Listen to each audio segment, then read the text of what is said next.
Hello नमस्कार दोस्तों।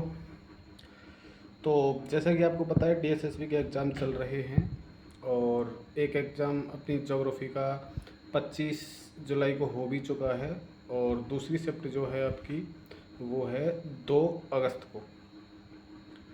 ठीक है, यानी कि 25 जुलाई को एक हो चुका है, 2 अगस्त को अगली शिफ्ट है ज्योग्राफी पीजीटी की मैं बात कर रहा हूँ आपसे, डीएसएसबी ज्योग्राफी पीजीटी।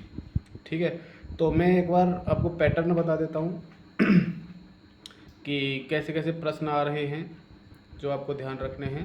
एक तो आपको जो जैसा कि आपको पता है दो पेपर आते हैं। फर्स्ट में जो है जीके वाला है और दूसरा है आपका सब्जेक्ट वाला। 100 क्वेश्चन आएंगे आपके जीके वाले, यानी कि उसमें 20 क्वेश्चन जीके के आएंगे, जीके जीएस, 20 क्वेश्चन इंग्लिश के आएंगे, 20 क्वेश्चन मैथ के आएंगे, 20 क्वेश्चन रीजनिंग के आएंगे और 20 क्वेश्चन हिंदी के आएंगे। 100 क्वेश्चन तो फर्स्ट पेपर में है और 200 क्वेश्चन आएंगे आपके सब्जेक्ट के। 200 क्वेश्चन आपकी सब्जेक्ट के आएंगे और 100 क्वेश्चन आएंगे आपके जीके जीएस के। तो 300 क्वेश्चन हो गए। टाइम मिलेगा आपको पूरा 3 घंटे का। इसमें एक पैटर्न होता है डीएसएसबी में, वो आपको ध्यान रखना है कि एक बार में 20 क्वेश्चन खुलते हैं, यानी कि एक बार में आप 20 क्वेश्चन खोलेंगे। जैसे 1 से 20 तक क्वेश्चन आपने कर लिए, फिर वो 20 क्वेश्चन आपको सबमिट करने होते हैं।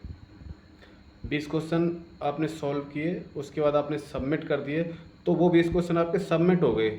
उसके बाद आप दोबारा ओपन करके उनको दोबारा खोल के नहीं कर सकते।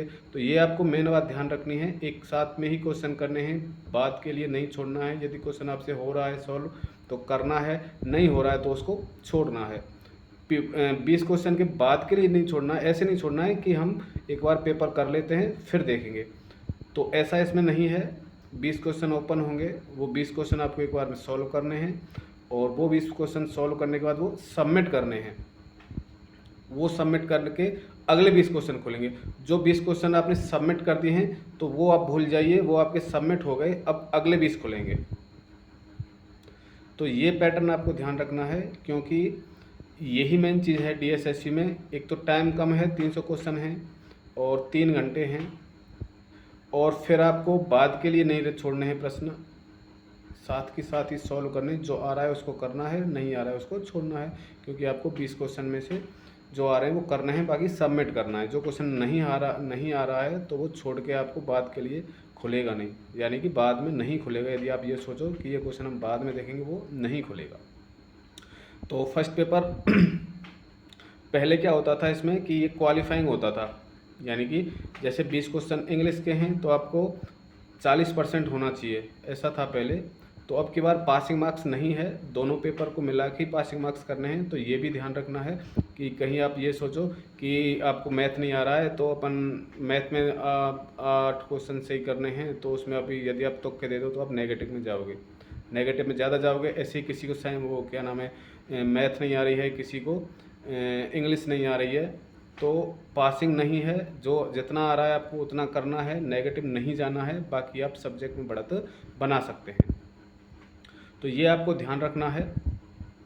डीएसएसबी का ये एक मेन चीज़, ये पैटर्न ही ध्यान रखना है। 20 क्वेश्चन वाला एक बार सबमिट हो जाते हैं तो दोबारा नहीं खुलते हैं 20 क्वेश्चन।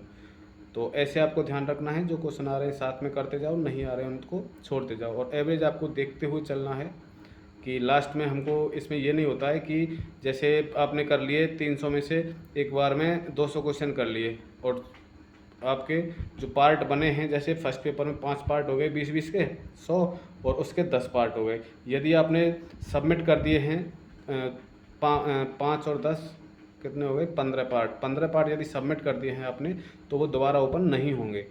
ठीक है, तो ये आपको ध्यान रखना है। एक पार्ट में 20 क्वेश्चन हैं, 20 क्वेश्चन में जितने आपको ज़्यादा से ज़्यादा सॉल्व हो रहे हैं वो ज़्यादा से ज़्यादा करने हैं, क्योंकि दोबारा ओपन नहीं होगा।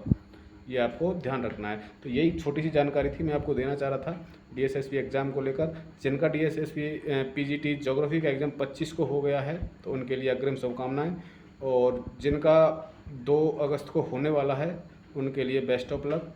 अच्छे से पेपर सॉल्व करना है, ये पैटर्न ध्यान रखना है, बाकी कोई नहीं। आपका अच्छा पेपर होगा, मेरी तरफ से आपके लिए शुभकामनाएं, बेस्ट ऑफ लक।